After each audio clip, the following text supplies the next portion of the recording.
Le yogi indien Madan Kataria fait du rire, même sans raison, une hygiène de vie. Pour le clown thérapeute américain Patch Adams, c'est aussi un acte politique. Dans un instant, la suite de notre thème spécial zygomatique. Enquête. Quand on prive les enfants de jeu, ils perdent aussi le goût de rire. Résultat, ils développent des troubles du comportement ou deviennent des hyperactifs. Une enquête scientifique et pédagogique sur le rôle équilibrant du rire.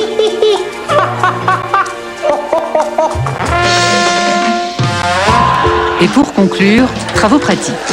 50 minutes de franche rigolade dans le sillage dévastateur des Absolutely Fabulous. Eddie et Patsy s'encanaillent dans le gay New York. Un épisode très spécial de notre série culte anglaise. Vous trouverez aussi matière à vous gondoler en naviguant sur notre site internet. Des infos sur les clubs de rire et sur les clowns à l'hôpital. A tout de suite. Demain. Venez vous asseoir tout près de moi. J'ai le nombril tout en vrille et le coccyx qui se dévisse. Quelle horreur. C'est vraiment toi. Et vous avez quoi dans la tête? Résiste. Avec le temps va, tout s'en va. J'aime les billes de ces castels. Ouais, ça me le fait là.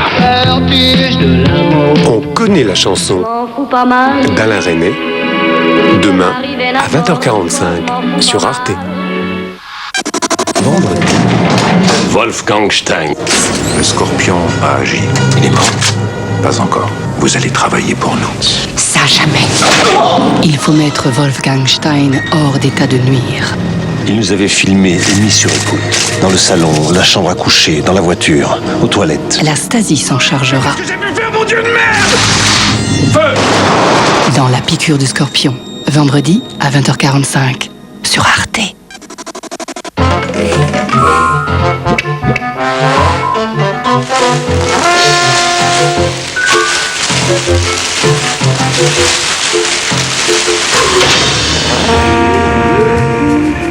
Et maintenant, plus on est de fous, plus on rit. Portrait de drôles de thérapeutes qui ont décidé de partir en guerre contre le désespoir ambiant.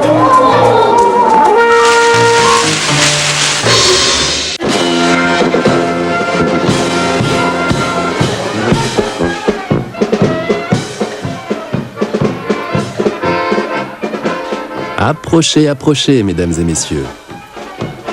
Au cirque, le rire est encore roi. Ici, libre à vous de retrouver votre âme d'enfant. Que le spectacle commence. Place au rire et à ses vertus.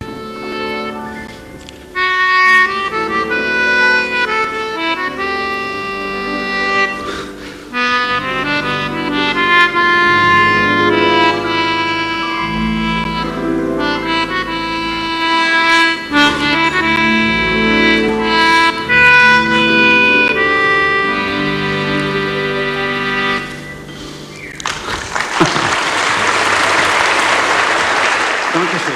1, 2, 3, 4, 5. Hier ist das Ideal. So, voilà. Ah! Naja, was machst du denn da? Du brauchst keine Angst zu haben. Wir müssen Angst haben. Du Naja, hast das Gewehr. bitteschön. Ja. Ihr müsst hier stehen bleiben. Natürlich. Ja, und noch etwas. Ja. Überhaupt nicht bewegen. Überhaupt nicht bewegen. Naja. Das können wir ganz gut. Das ist sozusagen unsere Lieblingsbeschäftigung. Prima. So, Das können wir stundenlang machen.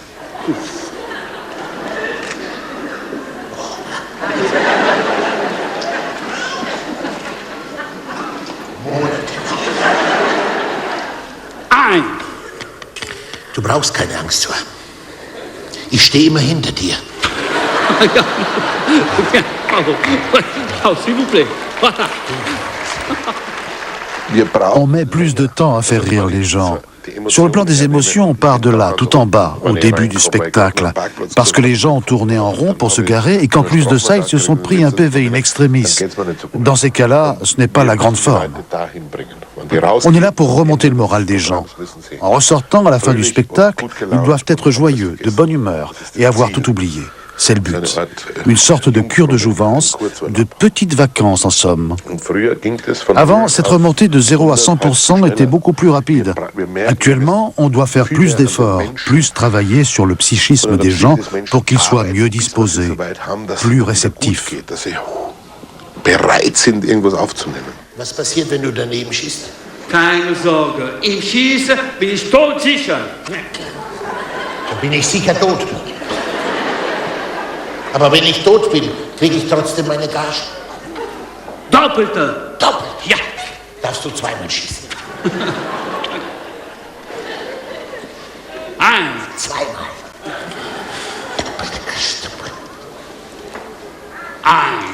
Kuckuck? Ja. Willst du meine doppelte Gage? Oh ja, danke.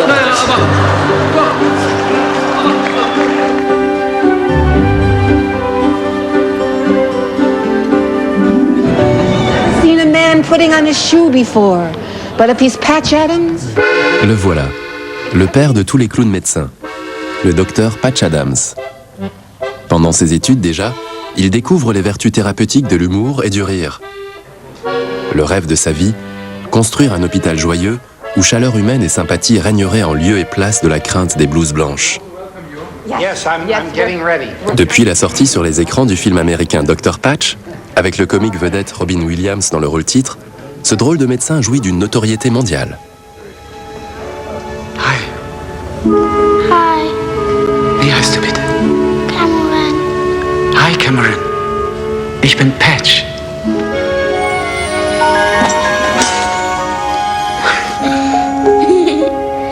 Ich habe eine Erkältung. Bisschen um die Nase rum. Ist meine Nase rot? Oh ja. Feuerrot. Hi. Hi. Darf ich mich setzen?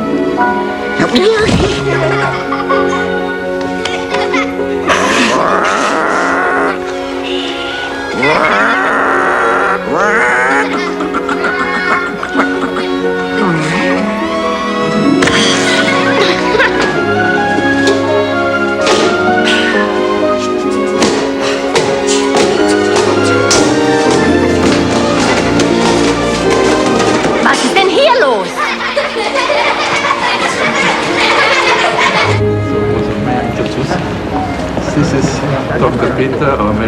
Patch Adams, le vrai, se prépare. Sa poulette couvre-chef, son nez rouge et Fritz le poisson sont comme toujours de la partie.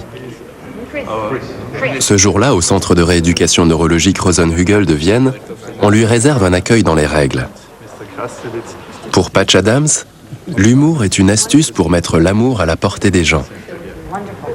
Une bonne dose d'attention additionnée d'humour en guise d'antidote.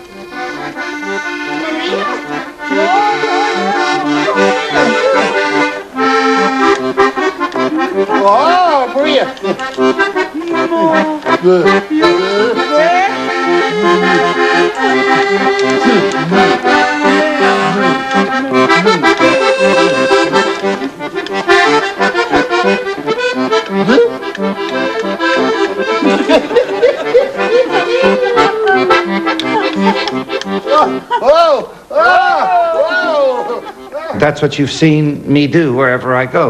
Vous l'avez constaté vous-même. Partout où je vais, j'ai une influence sur le climat ambiant. Je n'attends pas d'enfiler mon costume de clown et de rencontrer un patient. Non, c'est un état d'esprit permanent. Créer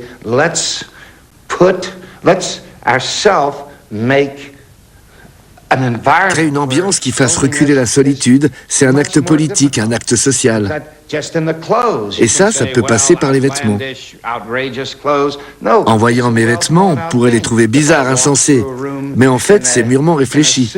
Si vous traversez une pièce en complet veston, on vous regarde à peine. Vous êtes un costume gris parmi d'autres. En revanche, si je passe par là dans cette tenue, même si les gens n'aiment pas ce que je porte, ils me regardent, ils ne restent pas indifférents.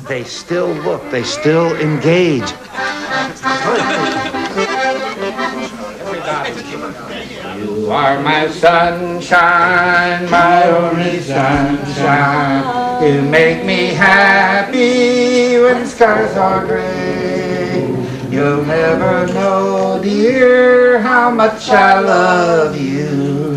Please don't take my sunshine away.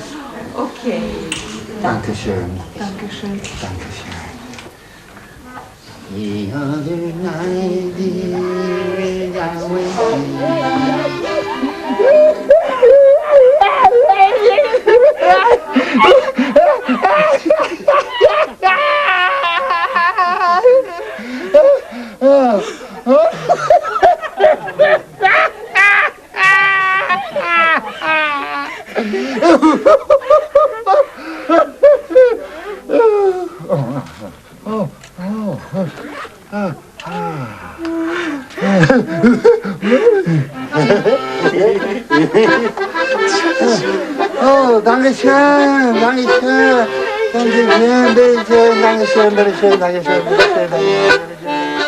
Je suis un clown au quotidien. Je n'ai pas besoin de faire le clown ni de mettre un nez rouge. Je suis toujours aussi espiègle, enjoué et cinglé. Une rencontre insolite au CHU de Vienne. Véritable choc entre deux univers médicaux. Le clown débat avec d'éminents médecins et professeurs, les blouses blanches comme ils les appellent. Les discussions portent sur le système de santé en place. Même en illustre compagnie, l'activiste politique reste résolument critique. Ce qu'il reproche, un recours accru à la médecine high-tech au détriment de la chaleur humaine. C'est le patient en tant qu'être humain qui devrait revenir au cœur des préoccupations. Dans cette optique, l'humour et le rire seraient deux éléments importants, susceptibles de stimuler de manière positive l'état d'esprit des patients lors du processus de guérison. Le pionnier américain de la thérapie par le rire mise sur la compassion, l'implication et la sollicitude. Son conseil aux mécontents et dépressifs chroniques, prenez donc la vie du bon côté, sous le signe de l'humour et du plaisir. Als Krankenschwestern, als Pfleger, als angehende Mediziner oft an ihre Grenzen.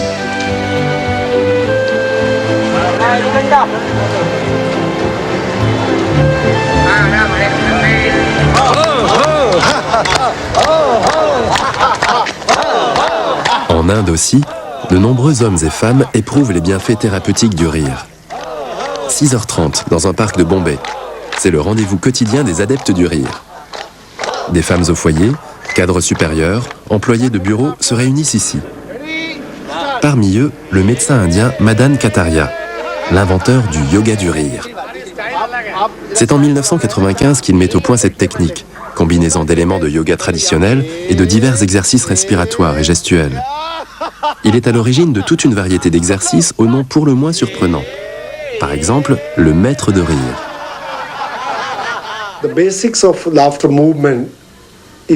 Le mouvement du rire repose sur le principe du rire sans raison. Vous pouvez rire sans avoir de raison. Dans ce monde stressant, il n'y a pas grand-chose qui soit susceptible de vous faire rire. En fait, quelle que soit la façon dont vous riez, votre corps va réagir positivement. Et toute l'idée du club de rire part de cette possibilité d'agir sur le psychisme par le biais du corps, au moyen du rire.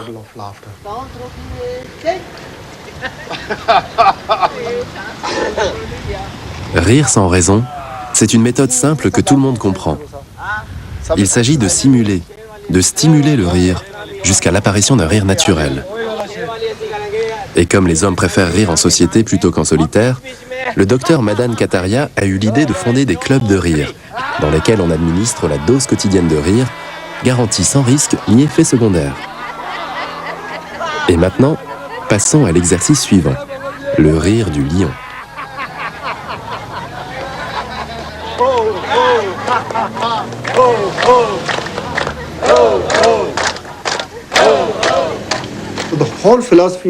Toute notre philosophie consiste à apprendre aux gens à intérioriser la source du rire et à y puiser aussi souvent qu'ils le souhaitent. Nous, les membres des clubs de rire, nous pouvons rire à tout moment, à la demande, comme si on appuyait sur un bouton.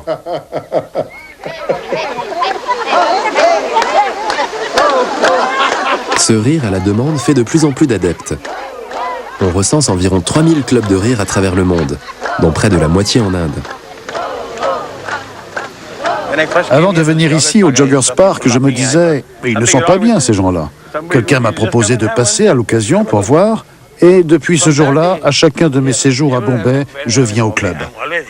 Et vous voulez savoir pourquoi? C'est bien simple, toutes les tensions disparaissent.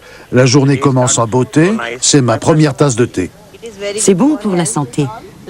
Le rire, c'est le meilleur remède pour les gens du monde entier. Je fréquente ce club de rire parce que je me sens comme régénéré. C'est une vie nouvelle, j'oublie tous mes soucis, toutes les tensions. Je suis l'homme le plus heureux de la planète. Le docteur Kataria pratique également son yoga du rire jusque dans des endroits quelque peu insolites à première vue.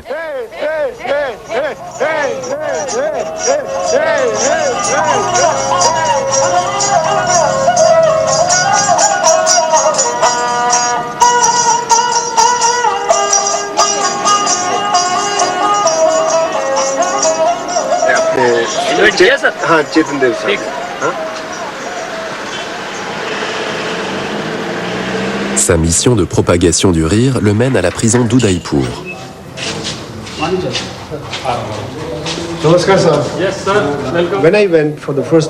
La première fois que je me suis rendu en prison, j'ai constaté à travers leur langage corporel que ces gens-là débordaient de colère. Quand j'ai créé mes premiers clubs de rire avec des détenus, ils riaient comme ça.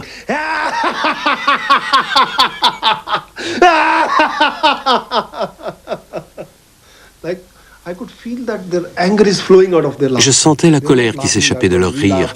Ils ne riaient pas sous le coup de la joie ou du plaisir.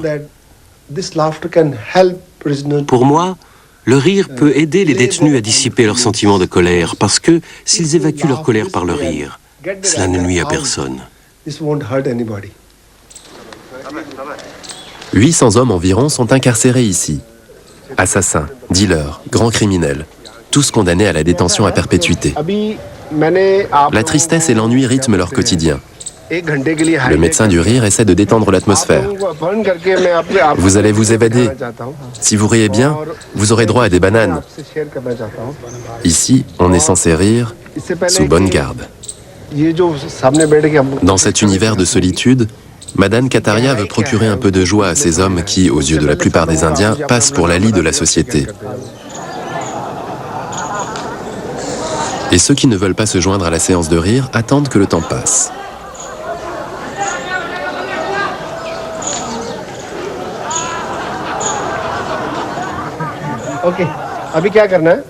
Tandis que les détenus tentent de s'évader dans l'univers du rire, l'hilarité les gagne subitement.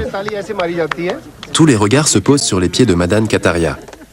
Il porte des chaussures dépareillées. Il se montre fidèle en cela à sa philosophie. Personne n'est parfait.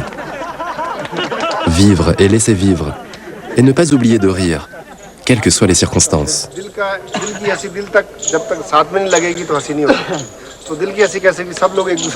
Le rire cœur à cœur est un exercice idéal en situation de stress et de tension. Le médecin expose les effets positifs aux volontaires. Après une séance de rire intensif, ils ressentiront dans leur corps une agréable chaleur et une sensation de détente. Après, ils seront surtout de meilleure humeur.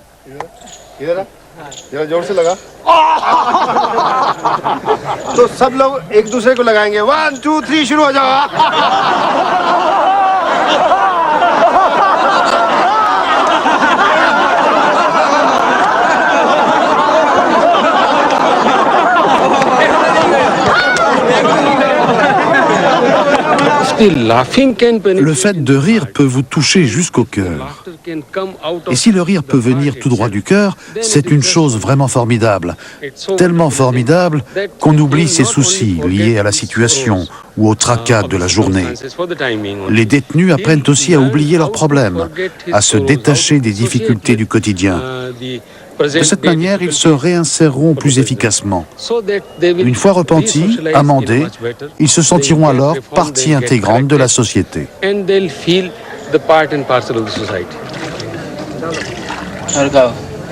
Le menu quotidien, lui, ne prête même pas à sourire. Rien que de la soupe aux lentilles et un peu de pain.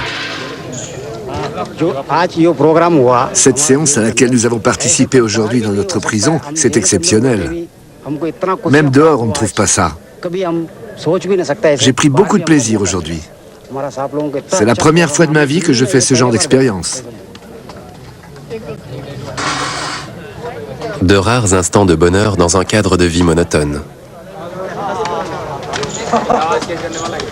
À l'initiative du directeur de la prison, les gardiens vont à leur tour apprendre les techniques du yoga du rire. Le rire fait son entrée en prison.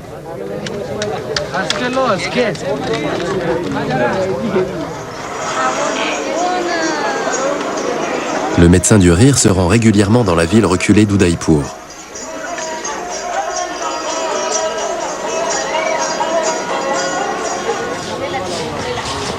Voilà quelque temps, Madan Kataria a tenté une expérience dans cette école pour enfants handicapés et sourds-muets.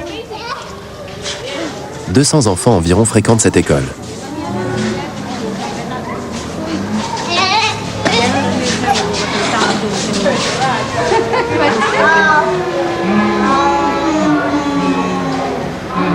Après ces expériences concluantes en prison, Madan Kataria a voulu ponctuer d'éclats de rire le monde du silence de ses enfants.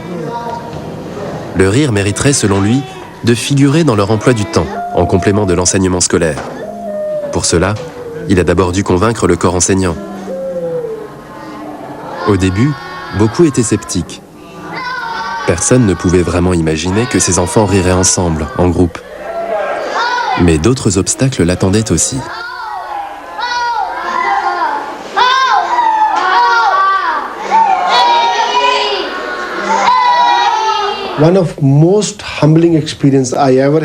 Une des expériences les plus salutaires de toute ma vie a été de rire avec des enfants sourds-muets. Je n'avais pas la moindre idée de la façon dont j'allais rire avec eux, dont j'allais communiquer avec eux. Là-bas, j'ai simplement demandé à leur instituteur de leur dire, dans leur propre langage, le langage des signes, de suivre ce que je faisais et de m'imiter. They were telling.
Sprechen Sie Deutsch?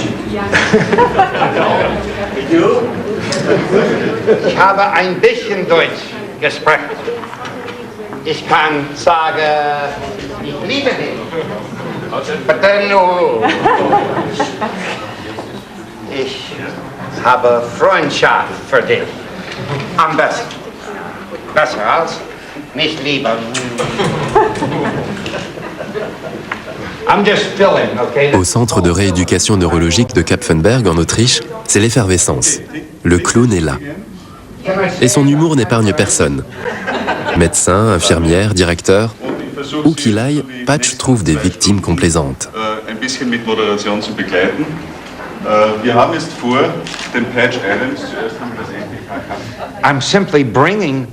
Je mets ma vie au service de mon travail, tout simplement. Je ne me dis pas, allez, c'est l'heure de bosser, je vais rire un coup. Non, c'est pas du tout ça. En fait, dans ma vie quotidienne, il y a toujours une volonté latente de jouer, de m'amuser, de rire. Et dans mon travail en tant que clown ou médecin, cette volonté est simplement décuplée. Geradeaus. Und dann rechts. Rechts. Rechts. Nein, noch ein Stück geradeaus. Geradeaus. Come on, come on. Come on.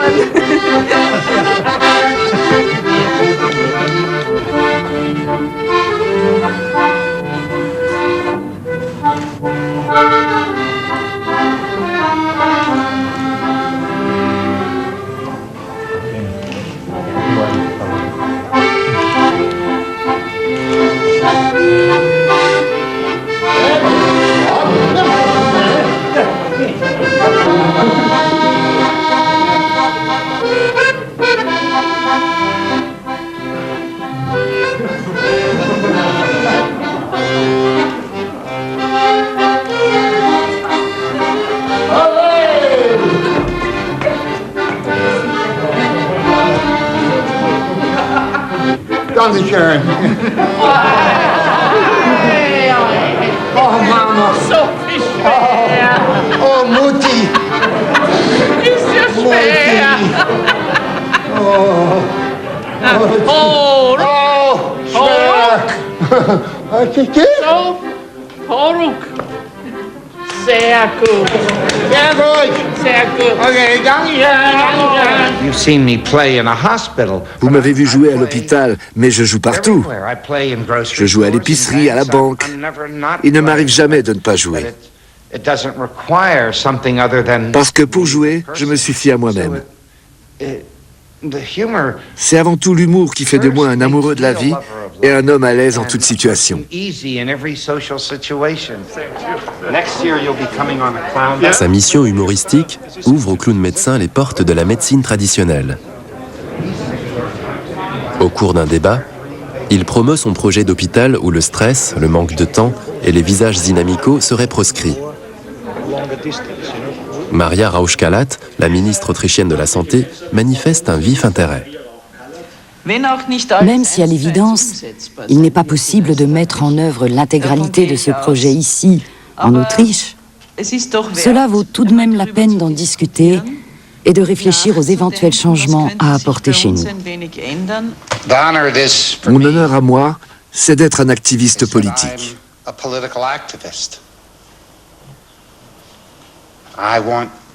Je me bats pour la paix, la justice et des soins pour tout le monde, partout. Tout ce que je fais, c'est dans ce but. Je viens d'un pays où la médecine est un commerce. Elle n'est pas synonyme de santé ni de soins. Ce n'est pas un système, mais un commerce. Et si vous êtes pauvre, vous n'avez droit à rien du tout. Le clown éclaire les débats sous un jour nouveau. Selon lui, le système de santé actuel est malade. L'explosion des coûts dans le monde entier impose de s'engager sur des voies nouvelles. La médecine moderne est aux yeux de Patch Adams trop onéreuse, trop technique et sans cœur. Sa stratégie alternative, ne pas minimiser la douleur des patients, tout en procurant aussi de la joie aux personnes souffrantes.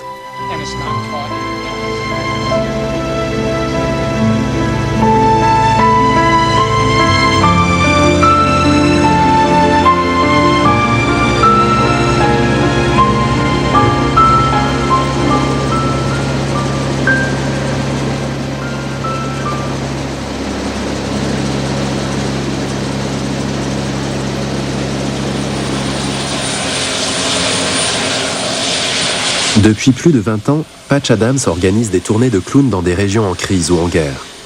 Cette fois, Patch voyage en compagnie de 22 autres clowns. Leur destination ? L'Afghanistan, un pays éreinté, déchiré par la guerre. Leur mission ? Faire rire les gens, leur redonner le courage de vivre.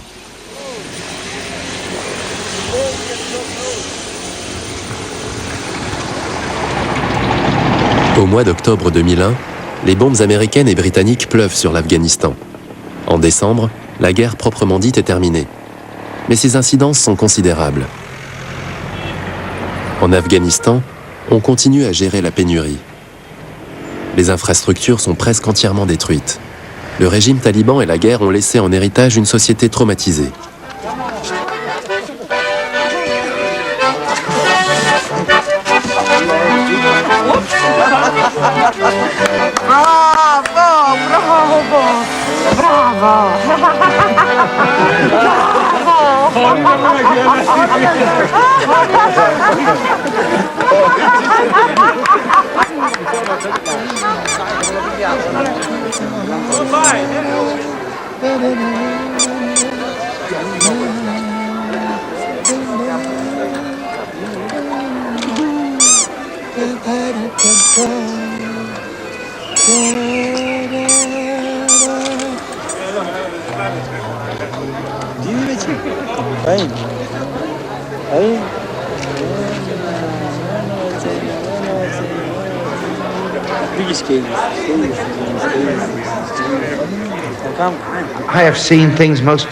J'ai vu des choses que la plupart des gens ne voudraient même pas voir une minute.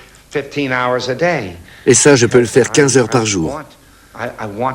Parce que je veux que le pouvoir de l'amour et de l'humour soit aux côtés de la souffrance. C'est mon objectif, mon travail. Le travail d'un clown et d'un médecin, c'est d'aller au-devant de la douleur. On s'est engagé. Moi, je veux le faire.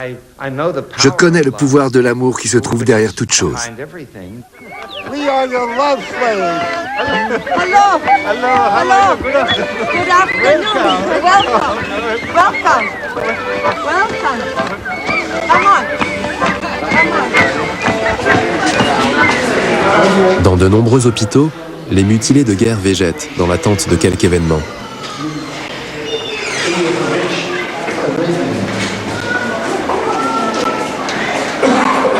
Le directeur de l'établissement dévoile à Patch Adams le vrai visage de l'Afghanistan. Des veuves, des enfants affamés, le manque de médicaments. Parfois, 3 bébés se partagent un lit et leur mère patiente à leur côté.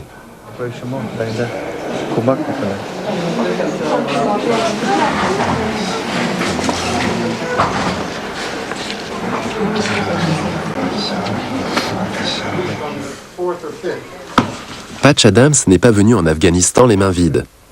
Dans ses bagages, 10 tonnes d'aide, des médicaments, des couvertures, de la nourriture. Associé à d'autres clowns, il entend restituer ainsi une partie de son bonheur aux gens qui souffrent. Offrir de l'humour, de l'humanité et de la chaleur.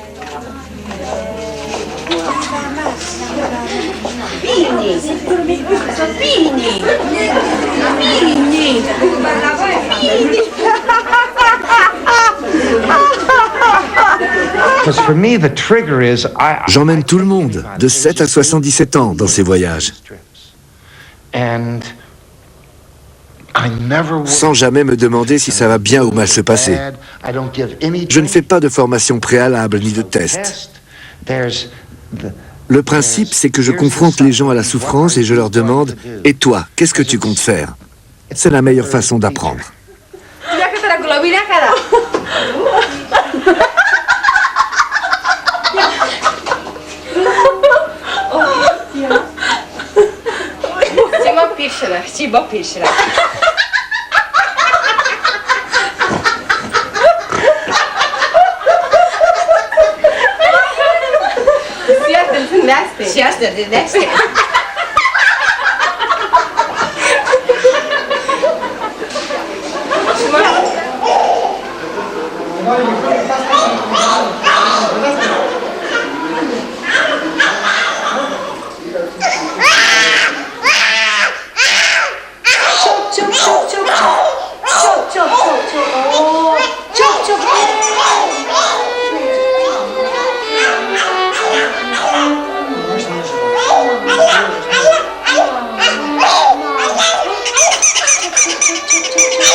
Oh, musique.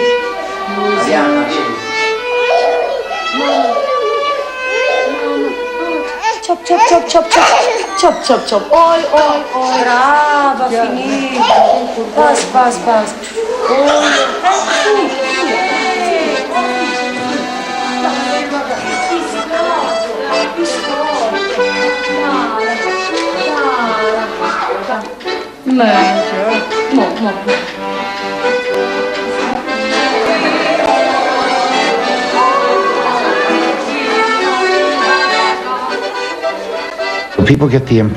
Les gens ont l'impression que faire le clown dans un hôpital, ça se résume à des rires, à des pitreries. Ce qu'ils ne savent pas, c'est que l'image la plus profonde, c'est celle que vous avez évoquée, celle où je touche le visage d'un Afghan. Parce que ce geste a une signification vraiment profonde. Une blague, c'est une blague, on l'oublie. Mais l'idée de serrer un ennemi dans ses bras, c'est bien le cas puisque les États-Unis ont envahi l'Afghanistan et l'occupent toujours. Serrer un ennemi dans ses bras et dire « Est-ce que je veux larguer une bombe sur la maison de cet homme ?» Ça, le costume de clown me permet de le faire. J'aime les rires, mais je me moque de savoir si les gens vont rire. Ce qui compte pour moi, c'est qu'ils ressentent mon amour.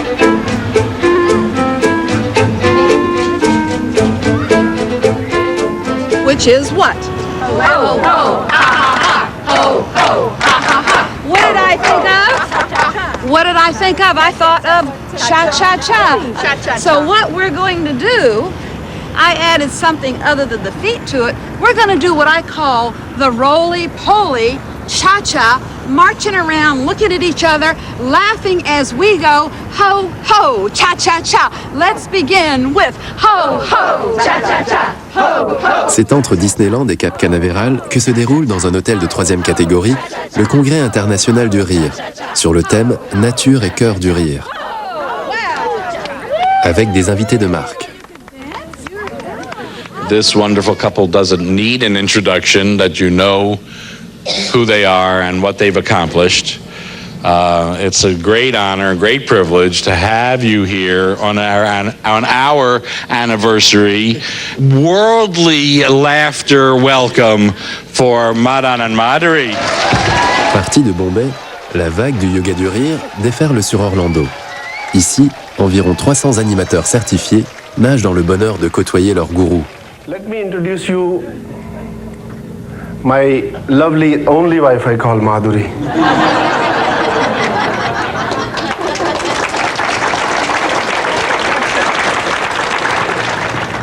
I'm making the whole world laugh, but she's making me laugh. That's incredible, and the way she's given me support to carry on this laughter mission all over the world, I'm very grateful to her. Now, one laughter which is very I like is called motorboat laughter. Les adeptes découvrent de nouveaux exercices de rire, nés de l'inspiration du gourou. Okay, so what we're going to do is we're going to pull the engine with ha ha ha. Okay.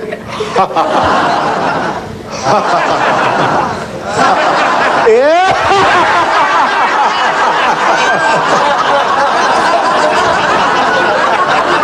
Okay, here we go. One, start.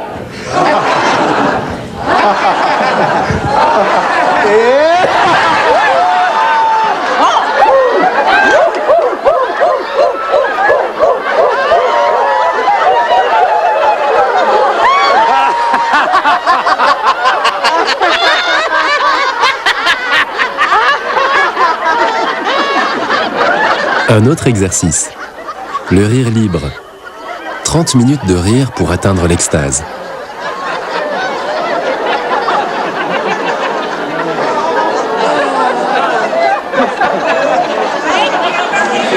Le gourou est aussi un homme d'affaires. Selon sa philosophie, l'argent aussi est source d'énergie positive. Inspiré par le Congrès international du rire, Aha Lady Janet part s'acquitter de sa mission du rire. Après un stage de formation de 12 heures, elle a obtenu le titre d'animatrice certifiée. Galvanisée par le gourou du rire indien, elle officie maintenant en Floride, où elle propage le cri de guerre de la communauté du rire.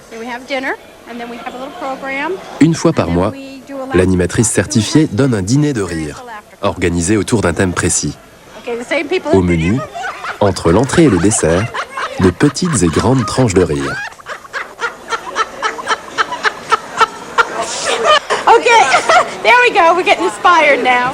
Le but de ma mission, c'est de mettre le rire à la portée des individus et de la communauté.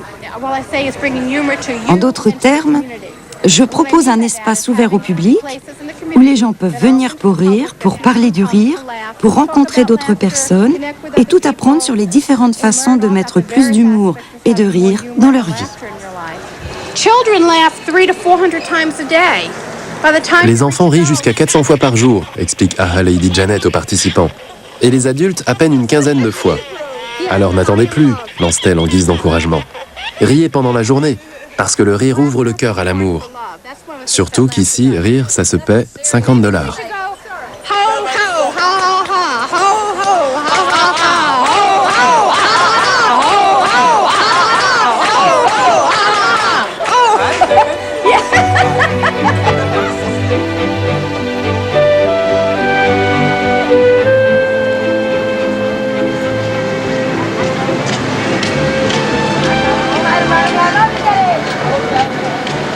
Des univers contrastés. Bombay, la capitale indienne du cinéma, est une ville tentaculaire. Une ville de démesure où vivent environ 15 millions de personnes. Le stress, la pauvreté et l'exploitation sont le lot quotidien de nombreux habitants. Une grande partie d'entre eux végètent au bord de la misère. Ces hommes et femmes, confrontés à de telles conditions de vie, ont-ils encore goût au rire ? Le niveau de bonheur est beaucoup plus élevé en Inde qu'en Occident, où les gens sont beaucoup plus prospères, beaucoup mieux organisés, mais aussi beaucoup plus déprimés. C'est un phénomène que l'on ne constate pas en Inde. Dans de nombreuses familles indiennes, par exemple, 13 ou 14 personnes se partagent une pièce minuscule, mais elles restent soudées et les gens ne perdent pas pied.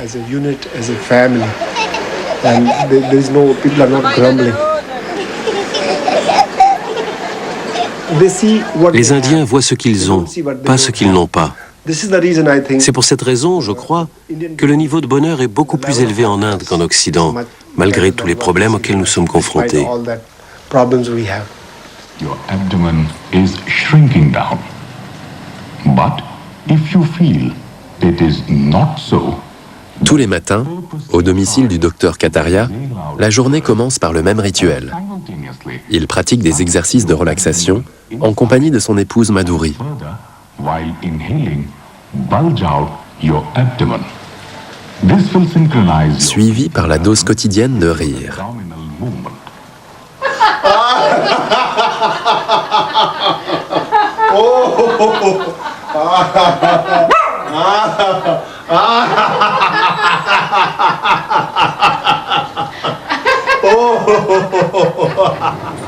Revigoré pour affronter la journée, le couple se consacre ensuite à son petit commerce du rire.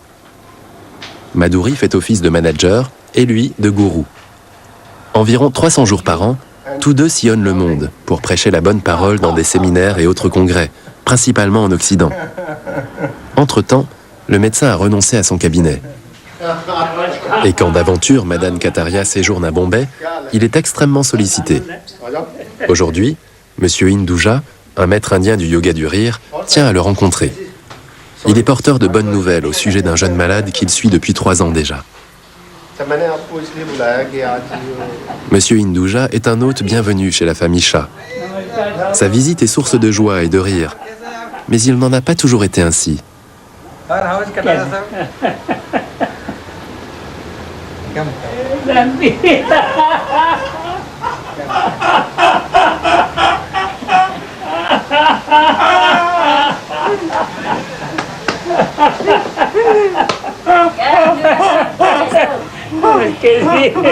Après un accident de moto, Sandeep, leur fils, est resté des mois dans le coma.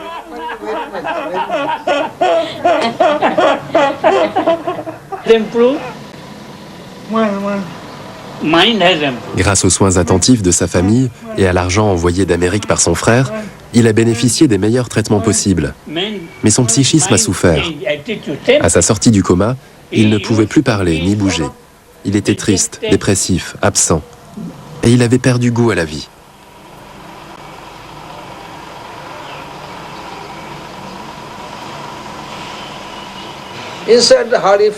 Au fond de son cœur, mon fils sent que grâce au rire, un jour, c'est certain, il sera guéri. Il pourra à nouveau vivre normalement, comme avant l'accident. Le rire procure à mon fils une énergie et des sentiments très positifs. C'est une grande aide pour mon fils.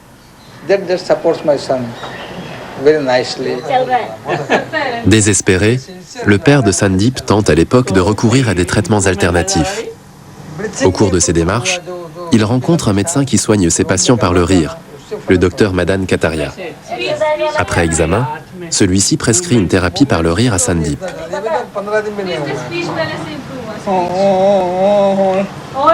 Avec d'infimes précautions, M. Hinduja, un maître du yoga du rire, commence alors par créer un climat de confiance.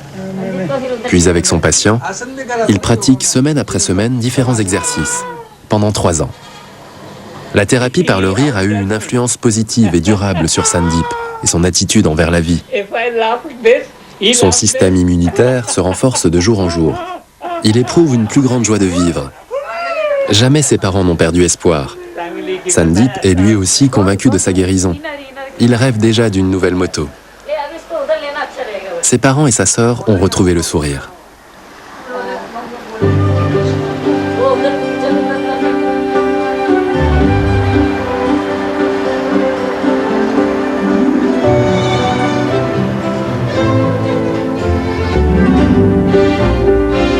Au service de cancérologie de l'hôpital pour enfants de Vienne, Patch et sa chère Suzanne viennent donner du bonheur aux enfants.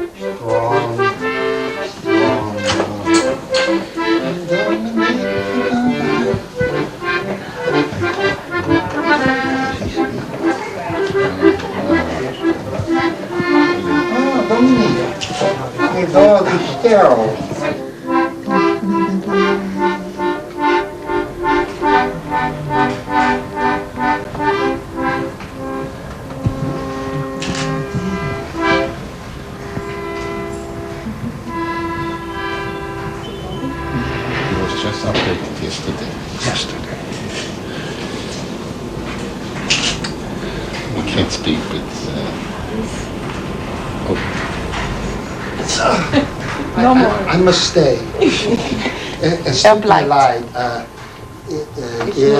Son is the Superman. Pull me. Oh, Dominic, oops, fix the dog breath. Very bad. Son projet d'hôpital joyeux, Patch Adams l'a déjà concrétisé chez lui, dans sa ferme de Virginie occidentale. Quand j'ai fondé cet hôpital en 1971, c'était un hôpital amusant. Amusant tout le temps, et pas du genre « les clowns sont marrants mais pas le reste du personnel ». Ça fait une grande différence. L'hôpital tout entier est amusant. Pour y travailler, vous devez être drôle, enjoué. Ça ne veut pas dire que vous êtes censé éclater de rire tout le temps. Non, mais il faut avoir les yeux qui pétillent, le sourire aux lèvres, se montrer naturellement chaleureux. C'est tout ça pour moi, le métier de clown.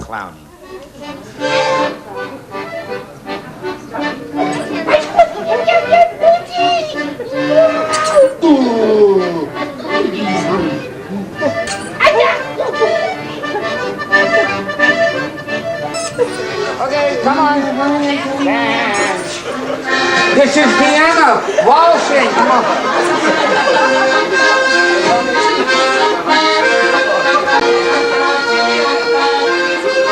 Bye bye. Tension.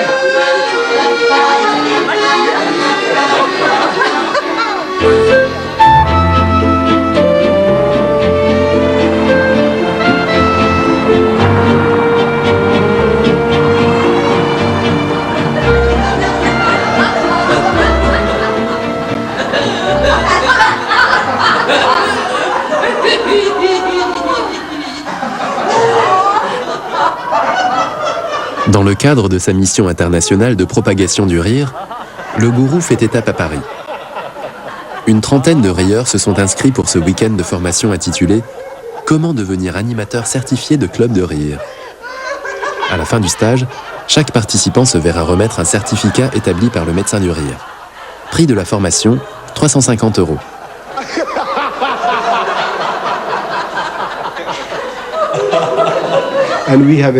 Nous travaillons sur le principe de la stimulation par simulation. L'idée est toute simple. Il s'agit de simuler le rire pour stimuler le rire. Cela se pratique facilement en groupe. Mais nous avons constaté dans les clubs de rire que même si la séance commence par des exercices où le rire est simulé, très vite, quand on regarde les autres participants, quand on échange des regards, on se met à rire pour de bon. Donc, dans les clubs de rire, le rire n'est pas uniquement artificiel, il devient très rapidement naturel quand vous retrouvez l'enfant qui est en vous.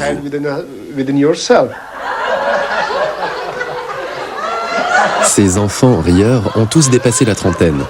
Ils sont médecins, psychologues, enseignants, cadres supérieurs, avec une majorité de femmes et de célibataires. Beaucoup d'entre eux se sentent stressés, déprimés et veulent sortir de ce cercle infernal. Certains évoquent même un épuisement total, des conflits intérieurs et une pression accablante dans le monde professionnel. Tous viennent chercher ici conseils et aide. En l'espace de 2 jours, les futurs animateurs certifiés apprennent les fondements du yoga du rire et expérimentent personnellement les vertus bénéfiques du rire. Pour cela, on pratique divers exercices de respiration et autres mouvements, ponctués par de nombreuses séquences de rire. Cette méthode crée une ambiance joyeuse et détendue, promet le médecin du rire. Membre d'un club de rire, vous allez sourire plus dans votre vie et avoir plus de rire dans votre vie. Le gourou a publié un livre consacré à sa méthode. Pour les initiés, cet ouvrage fait d'ores et déjà figure de nouvelle Bible du siècle rieur. Ça m'a fait rencontrer des gens du monde entier. J'étais en Inde, visiter les clubs de rire. Les rires que j'ai partagés, par exemple en Inde avec les Indiens, sont les mêmes que ceux que je partage à Mulhouse ou je partage à Paris. On a le même lien. Ça m'a apporté, personnellement, ça m'a apporté une hygiène de vie. Ça m'a posé, ça m'a mis en place. Hein, ça m'a grandi quelque part. Ça m'a donné beaucoup de confiance en moi. Ça a permis de chasser mes peurs. Beaucoup de peurs, beaucoup de choses qui sont parties. 1, 2, 1, 2, 3. 1, 2, 3. 1, 2,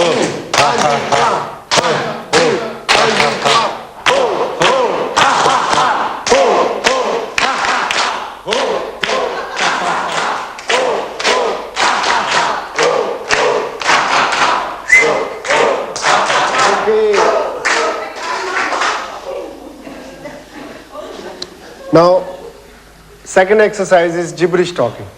1, 2, 3.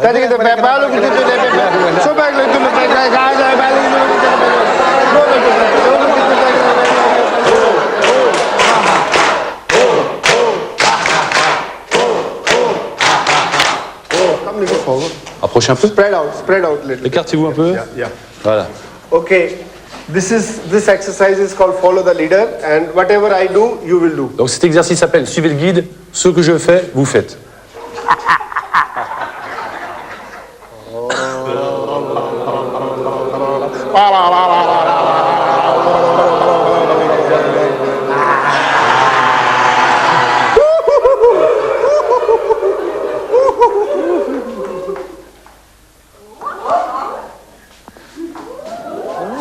Cette recherche vers la sérénité, vers la tranquillité, avec le docteur Kataria, en venant à ce week-end, je me suis aperçu que, au travers du rire, le chemin est le plus court. C'est le plus court chemin que j'ai jamais connu. Et ça, je peux pas l'expliquer.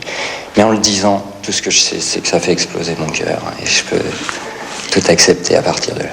Jaillissement énergétique, un jaillissement, c'est comme une joie orgasmique. J'ose le dire parce que c'est vraiment l'image qui me vient.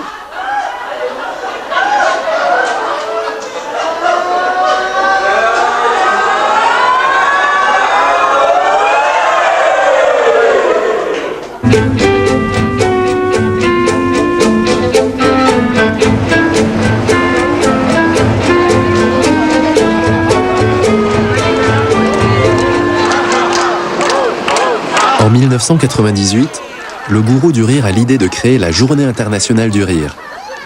Et chaque année, au mois de mai, ses fidèles le suivent de bonne grâce jusqu'à Copenhague. We can bring peace in the world through laughter, because laughter is an expression of happiness. If we start giving love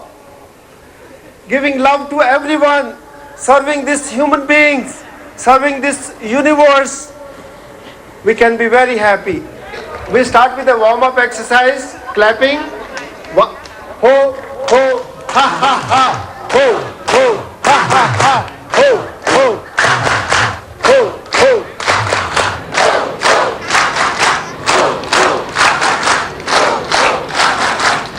Okay, or cocktail laughter.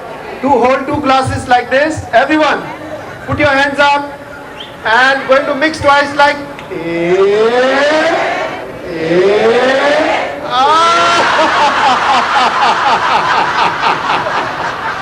once more.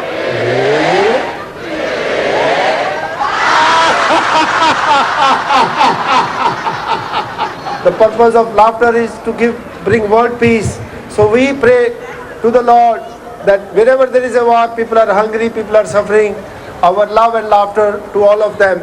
Let us spread our arms up and we will laugh for 1 minute for the world peace. 1, 2, 3, continuously.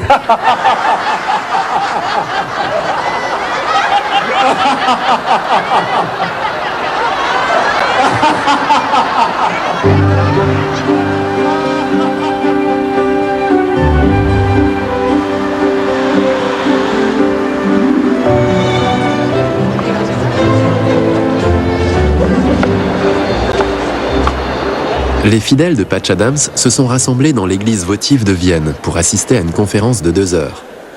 Son objectif, montrer la voie vers un bonheur et une sérénité accrue. Pour 30 € environ. Demi-tarif pour les étudiants. Le clown médecin encaisse ainsi jusqu'à 15 000 € pour ses conférences, séminaires et ateliers. L'intégralité de ces fonds est dédiée à un projet qui lui tient à cœur depuis une 40aine d'années. Il construit actuellement un hôpital joyeux de 40 lits en Virginie occidentale. Obstinément, il mène son combat contre les pessimistes chroniques. À l'heure actuelle, l'ambiance est au « Oh non, je peux pas ». Je n'entends que des « Non, ça n'ira pas. Je ne serai pas heureux ». À moins que tout soit parfait, mes enfants, mon partenaire, mon travail, ma santé. Quand tout ça sera parfait, alors seulement j'apprécierai un air de musique. Eh bien, je vais te dire un truc, mon pote. Là, t'es mal barré. On n'entend que des plaintes, des médisances, des jérémiades. Quand, comme moi, on voit régulièrement des enfants qui meurent de faim, on est sacrément content de manger à sa faim et d'avoir des amis. Dites-moi ce qu'il faut de plus pour être heureux quand on a de quoi manger et un ami, même un seul. Et si vous ne pouvez pas me le dire, eh bien, excusez mon franc-parler, mais c'est que vous êtes une victime égocentrique et géniarde, et vous faites tout pour. Environ 700 personnes sont venues passer une agréable soirée en compagnie de Patch Adams.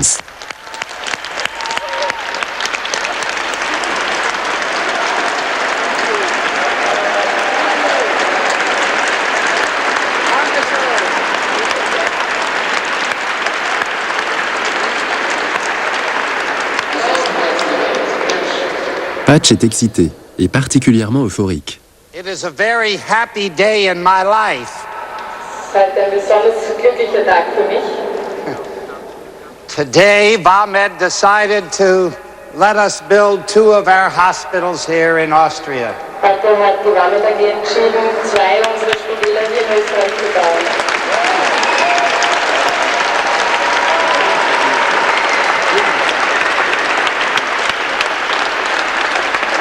Why don't we just spend the evening screaming?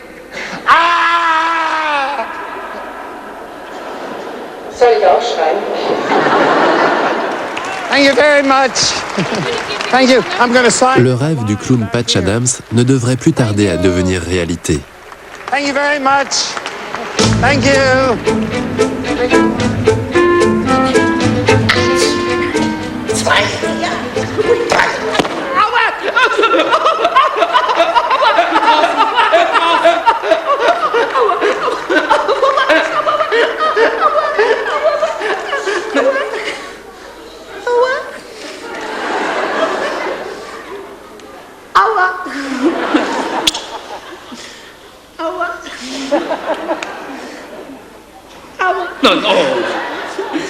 Cet univers déborde de spontanéité.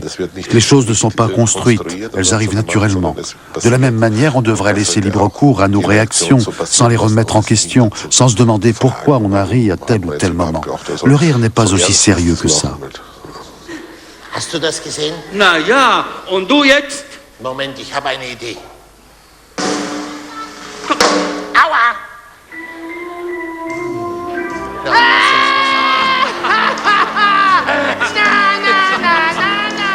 Si j'ai un message à faire passer au monde, c'est bien celui-là. La vie est une chose sérieuse, la mort est une chose sérieuse. Nous payons un très lourd tribut à notre sérieux. Maintenant, le moment est venu de prendre le rire au sérieux. Smile though your heart is aching. Smile even though it's breaking. Although a tear may be ever so near. That's the time you must keep on smiling. Smile. There's no need for crying. Je connais des millions de chansons. Je les chante pour moi tout seul. Je les chante pour les autres quand ils souffrent. À vous de choisir.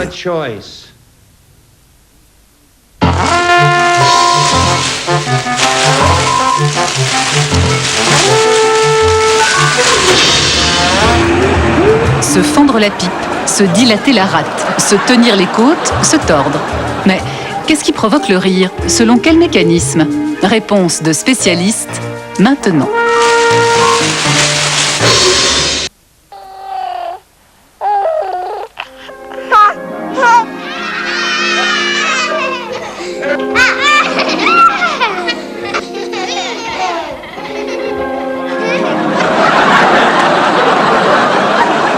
Le rire est universel. Quel que soit l'âge, la culture ou le sexe, il a toujours été considéré comme bénéfique.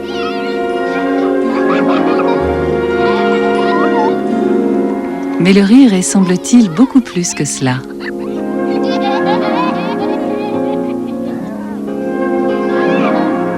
C'est lui qui préside au jeu des enfants, et c'est lui qui déclenche l'interaction entre le monde et nous.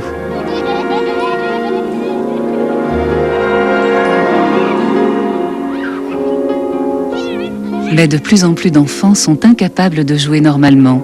Ils sont incontrôlables et perturbateurs. La recherche effectuée sur la valeur du jeu remet en question le traitement de ces enfants hyperactifs.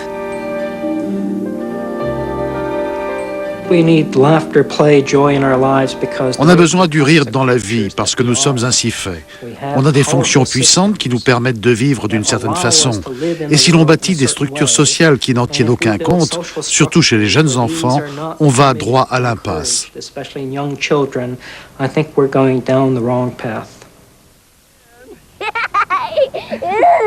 And I don't know if you'll ever get loose. All right, come over here. Rire et jeu sont étroitement liés et font partie des premières expériences de la vie. Cela commence quasiment dès la naissance. Les parents guettent l'instant magique où leur fils ou leur fille va leur sourire. Il faut souvent attendre entre 4 et 6 mois. Mais les parents sont tellement impatients qu'ils essaient de susciter un sourire ou un éclat de rire en chatouillant leur enfant.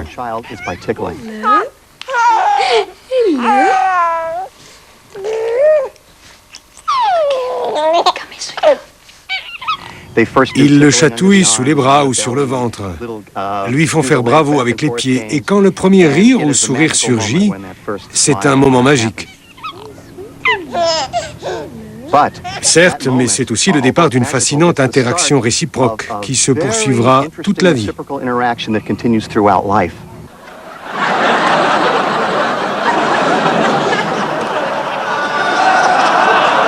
Le rire nous est familier à tous. Mais pourquoi rions-nous? Qu'est-ce qui déclenche l'hilarité? Comment différencions-nous le rire des larmes ou des cris? Le rire est si banal que la science s'y est peu intéressée, jusqu'au jour où un neurophysiologiste a jugé qu'il lui serait utile pour étudier l'évolution du cerveau. C'est l'étude de la formation du système nerveux et de l'émergence du comportement qui m'ont poussé à étudier le rire. Ce qui m'intéressait, c'était la différence entre comportement animal et comportement humain. Le rire me paraissait tout indiquer.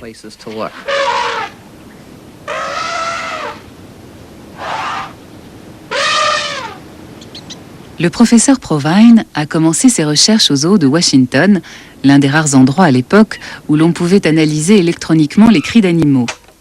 Mais Provine s'est servi du matériel pour analyser des manifestations humaines et constituer sa collection de rires.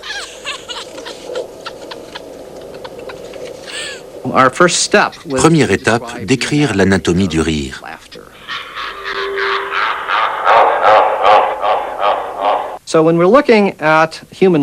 Si on considère le rire humain, c'est l'équivalent d'un appel animal ou du chant d'un oiseau.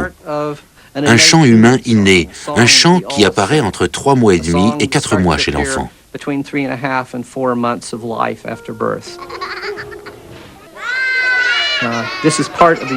Cela fait partie du vocabulaire humain universel, qu'on soit né en Nouvelle-Guinée, à Manhattan ou à Londres.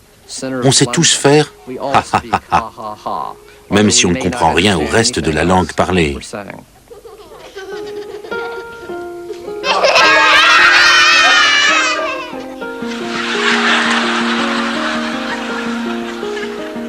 Dix ans plus tard, grâce à un matériel beaucoup plus sophistiqué, Provine peut prouver que si les rires nous paraissent différents, la structure fondamentale du rire est toujours la même. On peut étudier l'anatomie du rire en analysant les sons sur un ordinateur. Les précédentes études sur le rire se concentraient sur le pourquoi, sur les plaisanteries, etc. Moi, j'ai été le premier à m'intéresser à la structure du son produit par le rire. Voilà à quoi ressemble un rire. Il est très difficile de rire autrement.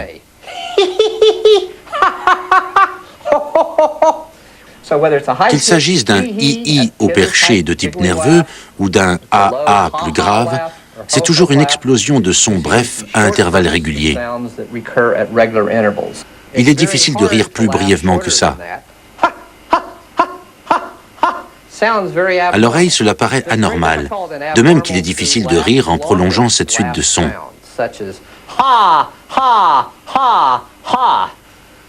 Donc on peut dire qu'on rit tous sur le même schéma stéréotypé.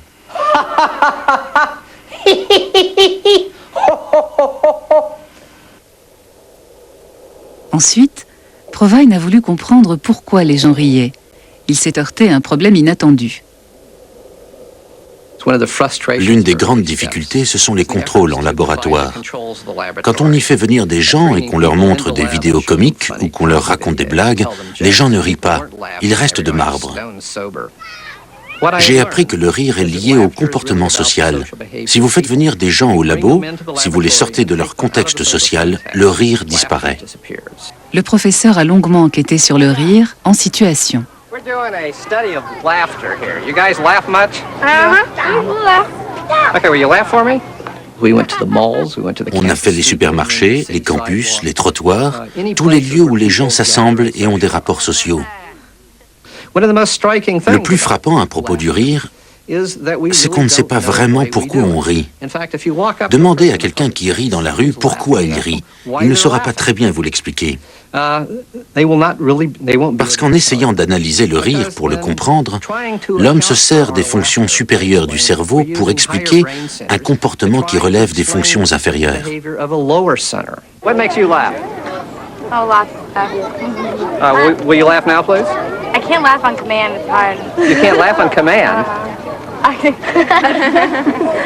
Okay, well, you looked at her and laughed. You didn't laugh on command, and you didn't laugh when you I'm not a funny person. Why don't you laugh at me? I'm under pressure. I do that. Because you were laughing a lot when we walked up here. On a découvert autre chose de plus surprenant. Si vous analysez ce qui est dit et ce qui fait rire, on s'aperçoit que ce ne sont pas les plaisanteries.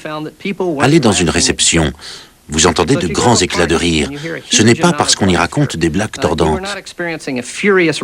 Si vous écoutez et si vous notez ce qui se dit, c'est du genre « Salut machin, où étais-tu passé ? Faut y aller. Où as-tu trouvé cette cravate ? Tiens, voilà Tartampion. » Ce ne sont pas des blagues, mais ce sont des choses qui déclenchent le rire. You laugh a lot at this guy?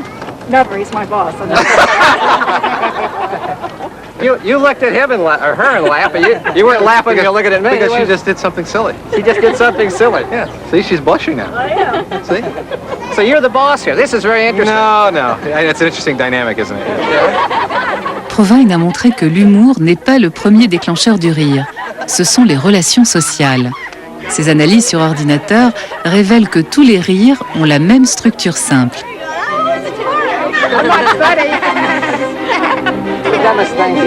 Ces travaux laissent entendre que le rire est instinctif et qu'il est destiné à nous aider à coopérer socialement.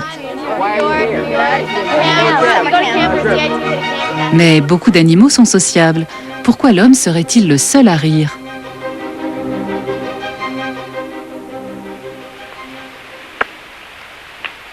Dans l'Ohio, un autre neurophysiologiste achevait une longue étude sur les émotions chez les animaux.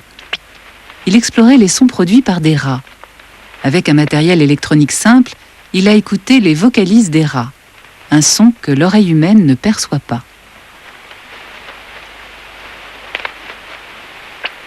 Très surpris, il a perçu un son tout à fait remarquable. Étant donné que les rats, comme les chauves-souris, communiquent à de très hautes fréquences, on a utilisé des détecteurs comme celui-ci qui convertissent les sons suraigus, 50 kHz, en sons audibles pour nous. L'appareil ne détecte pas notre voix, mais si j'agite des clés, il détecte aussitôt ce bruit.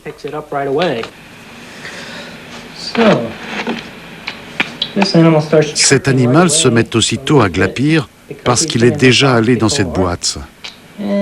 Allez, si tu nous faisais un petit rire. Quand on les met sur le dos et qu'on les chatouille comme on chatouillerait un enfant, ils se mettent à crier et à gigoter.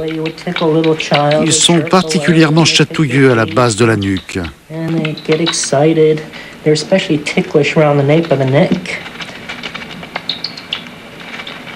Dans cette zone-ci, ces animaux plus âgés se gondolent moins que les jeunes, mais ils aiment encore beaucoup ça. Ils suivent votre main et deviennent tout excités. La réaction manifestée est une forme de rire très primitif que tous les mammifères partagent peut-être. Si la structure du rire humain est constante, si des rats sont capables de rire, alors le rire est une réaction atavique propre aux mammifères.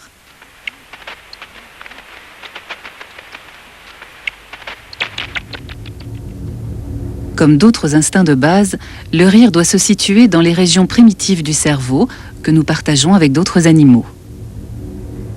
Mais une découverte dans un hôpital de Los Angeles va ruiner cette théorie du rire primitif.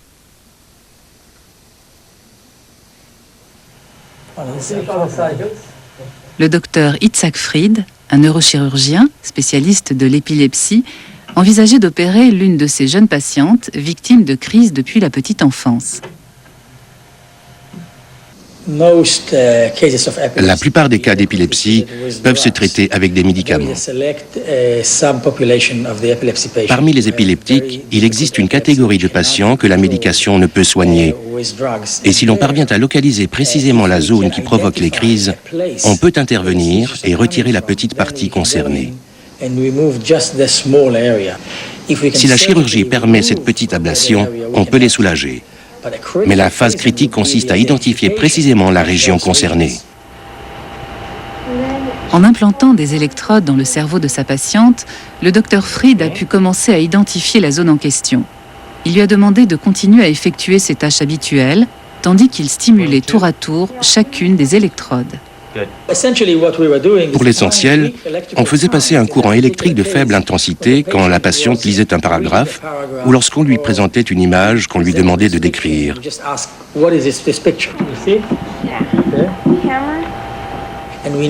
On sait qu'en stimulant faiblement la zone de la parole, on peut la perturber et anéantir cette faculté.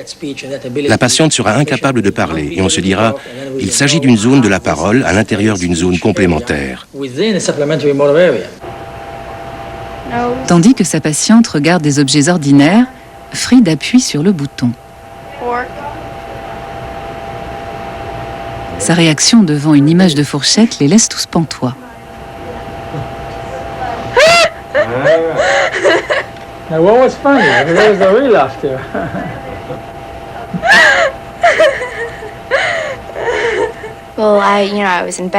J'étais alitée et on m'a montré des images. Une pomme, un cheval et puis une fourchette. Et cette fourchette m'a fait rire. Je me suis dit, allez, ressaisis-toi, ce n'est pas drôle. Mais c'était plus fort que moi. C'est incroyable que j'ai ri devant une fourchette. Avec de très faibles courants, on obtenait un sourire ou une ébauche de rire. Et dès qu'on augmentait un tout petit peu l'intensité, on obtenait un grand rire. On a répété l'opération tandis qu'elle lisait un paragraphe où il était question d'un arc-en-ciel. On a procédé à une stimulation et on a obtenu un rire, ce qui, aussi bien pour nous que pour la patiente, était une réaction surprenante. Je lisais un texte où il était question d'un arc-en-ciel avec des pots d'or à chacun des bouts. Je me suis dit, mais qu'est-ce que je lis? Ce n'était pas drôle en soi, mais c'était drôle parce que je riais. These take the shape of a long round arch with its path high above and its two ends apparently beyond the horizon.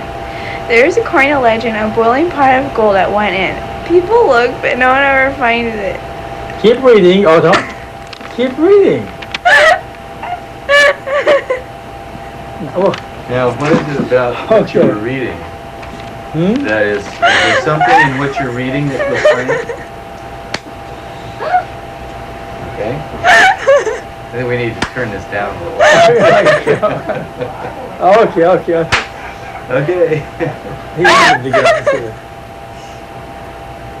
Where did I sign up for migraine? Okay. It's just. What did you feel?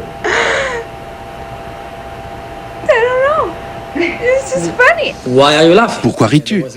On lui a posé la question et elle a eu du mal à l'expliquer. Elle a fini par nous dire que ce qu'elle trouvait drôle, c'était ce paragraphe sur l'arc-en-ciel. Elle s'efforçait de lui donner un sens, puisqu'il était évident que cela la faisait rire, qu'elle trouvait ça drôle. La sensation de rire était là. Ce n'était pas un rire creux, un rire mécanique. Finalement, Autumn sera opérée avec succès. Mais cette découverte que le rire pouvait être stimulé dans une zone très évoluée du cerveau, une zone qui contrôle des fonctions complexes comme le langage, soulevait une contradiction apparente. Comment le rire pouvait-il être à la fois une réaction très sophistiquée et un réflexe instinctif que nous partageons avec les animaux?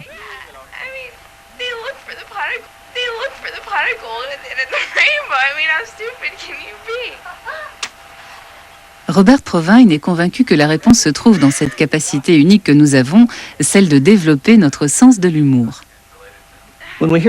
Quand on entend rire quelqu'un, on entend une vocalisation de mammifères humains. C'est le comportement humain à son plus petit commun niveau, tandis que le rire suscité par une plaisanterie est un phénomène beaucoup plus évolué, qui fait intervenir des facteurs cognitifs et linguistiques, quelque chose qui s'est développé bien après la parole et le langage. Le rire est un phénomène ancien et primitif, mais si on considère sa version moderne, déclenchée par des plaisanteries, il s'agit d'un phénomène linguistique, cognitif et récent.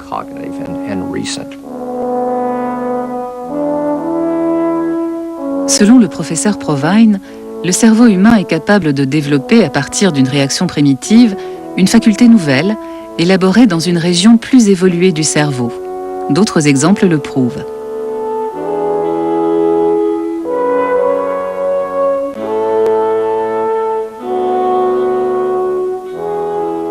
Prenez les nouveau-nés. La plupart à la naissance sont très bons nageurs. Ils perdent cette faculté et il faut leur apprendre à nager quelques années plus tard. À l'origine, les réflexes de nage sont situés dans la région médiane du cerveau. C'est le cortex qui prend la relève quand on prend des leçons de natation. Il est possible que la réaction de rire chez le tout petit soit élaborée dans la région médiane. Et puis, l'âge venant, le rire devient davantage un rituel, un commerce social élaboré par le cortex. Mais qu'est-ce qui déclenche tout d'abord cette réaction de rire et pourquoi? En Grande-Bretagne, des études commencent à faire la lumière sur le plus ancien et le plus simple déclencheur du rire, les chatouilles.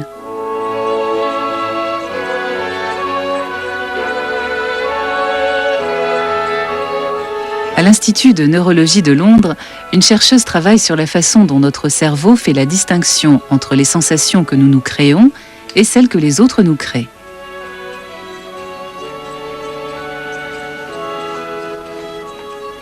On ne peut pas se chatouiller soi-même. Le cerveau doit donc posséder un mécanisme qui différencie auto-chatouille et chatouille extérieure pour que la sensation soit différente dans les deux situations. Sarah Blackmore utilise un robot pour chatouiller la main d'un sujet et l'interroge ensuite sur l'intensité de la sensation. So could you tell me how that stimulus felt on a scale from 0 meaning not at all to 10 meaning extremely sensitive? About 4. Tickly? About 6. Ensuite, en contrôlant le robot à l'aide d'un joystick, ils ont pu l'utiliser pour se chatouiller soi-même. Quand le robot effectuait la chatouille, le sujet trouvait la sensation très forte. Mais quand il contrôlait le robot pour s'auto-chatouiller, la sensation était beaucoup moins forte. On a ensuite voulu savoir ce qui se passait si on marquait une pause entre le mouvement de la main gauche et celui du stimulus tactile sur la main droite. Résultat, plus la pause est grande, plus la sensation de chatouille augmente. Même si le robot marque de très brèves pauses de moins d'un cinquième de seconde, la sensation est aussi forte que lors d'une chatouille effectuée par un tiers. Put your hand here. So you can feel the tactile stimulus on your hand now. Okay, so if you practice moving this rod up and down with your right hand, can you feel that? Yeah. Okay, so if you just hold still, I'll put you into the scanner.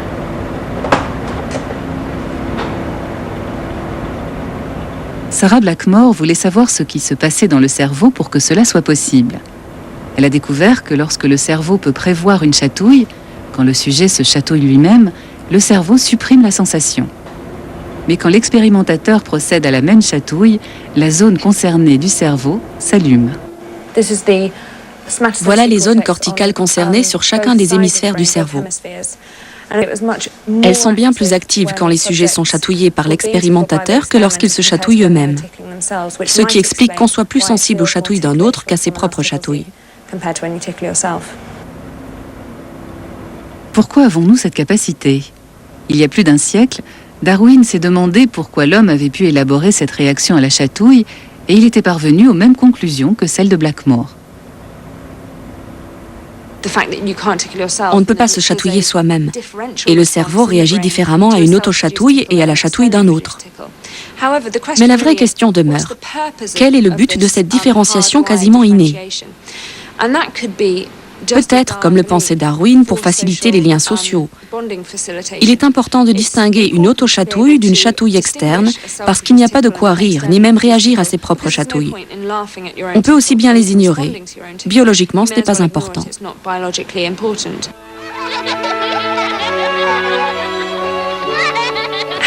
En revanche, il est important de réagir aux chatouilles d'un autre. C'est peut-être la raison pour laquelle le cerveau possède ce mécanisme qui lui permet de différencier les deux.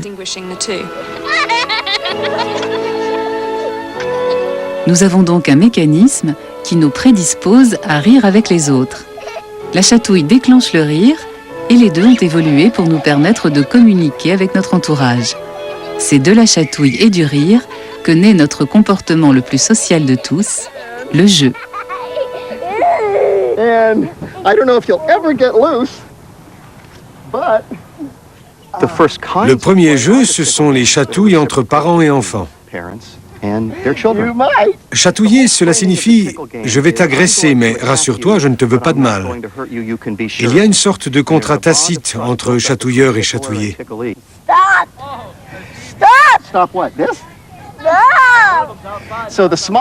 Le sourire persiste même quand il dit stop, ce qui prouve à quel point le sourire peut être réflexe.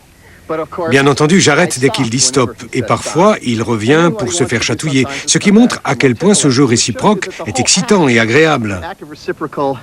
Même si parfois la chatouille peut durer un peu trop et devenir désagréable. Comme ça. C'est une façon d'obtenir la soumission de l'autre en déclenchant ses réflexes, faute de pouvoir y parvenir autrement. Mais d'un autre côté, la chatouille ne produira pas d'interaction entre vous et moi si je n'ai pas la certitude que vous ne me voulez pas de mal. Les enfants se chatouillent entre eux et souvent cela dégénère en bagarre. Si bien que la chatouille est un moyen d'obtenir rapidement la reddition de contre qui on lutte.